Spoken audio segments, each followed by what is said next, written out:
begin to check the pH of all the herbs. I begin to test it. I test comfrey, acid. I test garlic, acid. I also tested aloe vera, St. John wort, rose hips, comfrey. All of these things are very acid. Carrot juice is extremely acid, yet the healers in New York then and now are still recommending these acid foods.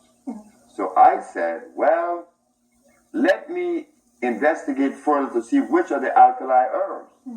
And I begin to see that burdock, yellow dock, also the elderberry, these are alkali plants. Also the Virginia snake root, that's alkali. One has to know the herbs that are alkali opposed to the herbs that are acid. This today is not really considered, nor do they follow that particular, road or understanding. Because the herbalists of today are recommending peppermint. Peppermint is very acid. Peppermint freezes the brain. Some even recommend peppermint oil. Peppermint oil is extremely caustic. So now we have this kind of information in front of us being disseminated and carried out. So there's confusion in the population. But the one thing that my supporters or the people that helped me, that counseled me, they said to me, Sebi, the one thing that you have in your favor is that you have cure and you are curing the diseases that others are not curing. So that is the barometer that tells us that the acid herb that they're using prevent them from reaching the goal that they're pursuing. It was my steam engineering experience that helped me in herbology to understand the herb that God made. Yes, it has to be made by God. If we eat something that God didn't make, we are running the risk of disease. Then we're going to be angry. Like I were at only 30 years of age, I was extremely angry. So I didn't know that my mother wanted me to be a preacher. And I didn't want to go into the church. I said, who, me be a preacher? No, I'm not going to be a preacher. And look what I'm doing now. Look what I'm doing. My mother, I called her on my birthday 2 days ago, and she was laughing.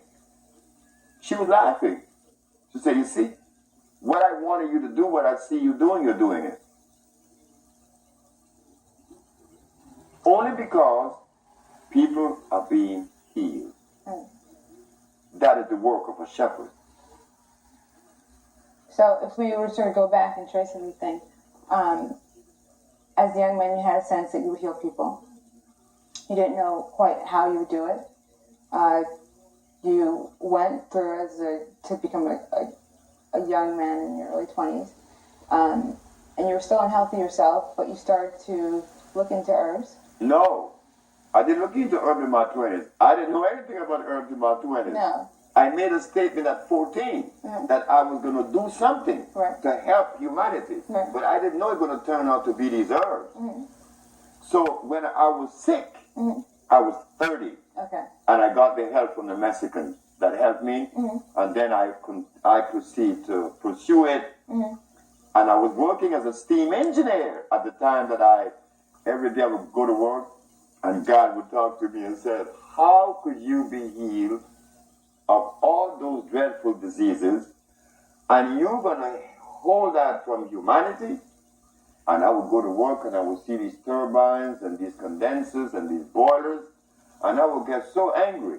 And that was when I stepped up my research. You would see these boilers, what would make you angry about them? Because I want to get away from them, because I want to go into the herbs. But I was then 47 years of age. I was 47. And I was 10 years on the job, seniority. And I was making a lot of money. And I had a wife and 2 babies and 1 on the way, and I quit my job. God said, you're going to quit. If you're going to starve, or you're going to die starving, but you're going to quit this job. And I left, and I was put in jail, and all the whole bit that happened to me in New York. I was arrested in St. Martin one night. I was taken to jail in Curacao. Oh, it's been a journey, but it's been nice because it was like a test. I remember being down to only $400. When I started this business, I only had $400. I started this healing journey with $400. And here I am today. A little girl in New York named Haja that was brought to us with a hole in her heart. She's now 16. A little girl was brought to me in Atlanta that was blind from age 8 to age 11 with a tumor on her frontal lobe. She no longer has the tumor on her frontal lobe. Her name is Mecca. And there's a little girl in Minnesota. Her name is Akila Stroud. She no longer has sickle cell anemia. And a month ago, I gave a lecture in New York, and a young lady came forth and said, well, I don't have lupus anymore. So these kinds of things tells us that we, the black race, has the answer to the world's health. We have the answer to their disease state. But we are afraid to take that responsibility because we live in fear. We fear. We're scared of the white man. We're scared of God. We say that we fear God. I don't know why people fear God. Now, is it possible for one group to have the cures for the world? Because part of your philosophy, or I don't know if it's your philosophy, part of your outlook or your beliefs is that people are at their healthiest when they're eating foods that come from the region of their ethnic origin. That's not happening. Right, but that's what you believe. No, I don't believe that either. What I believe is to eat food that came out of the product of life itself. I don't care whether you're Chinese, Eskimo, Arab, or what. If you eat something natural, you're going to be healed. But do you believe that people, for instance, that black people should not eat foods that are Oh, no, that's a horse of a different color. Black people should not eat Chinese food because Chinese food or even Caucasian food. There is a book out by a man known as Pablo Arriola, and he is known to be one of the most distinguished nutritionists in the world. And he said that if your ancestors are from Africa, your body is not programmed to digest milk. But if you are European, yes. So right there, they're telling us that there's a difference in the genetical